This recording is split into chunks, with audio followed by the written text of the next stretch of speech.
Men uchun Drachitni ko'p qilgan ikkita katta minus bor deb o'ylayman. Ikkalasi ham o'g'il bolaga juda yomon ta'sir qiladi. Ya'ni ketdik. Birinchisi bo'shangandan keyin, ya'ni o'sha Drachit qilganingizdan keyin bolalar biladi, hech narsa qilgis kelmay qoladi.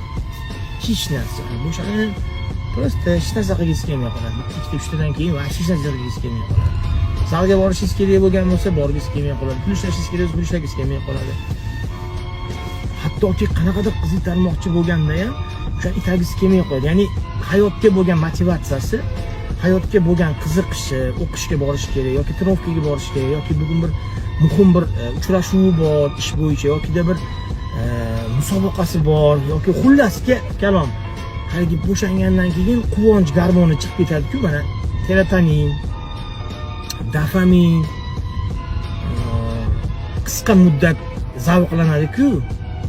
O'sha payt bundan quvonchli narsa kutmayapti-ku mana u yerda yoki o'sha trenirovkada yoki o'sha uchrashuvda yoki o'sha ishxonada deydida, qo'yay ertaga boraman deydi. O'sha payt bugungi natijalaringiz ertagingga qoladi. Ertaga Drachitsa u ertagingizga indinga qoladi. Indinga Drachitsa u undan keyingiga qoladi.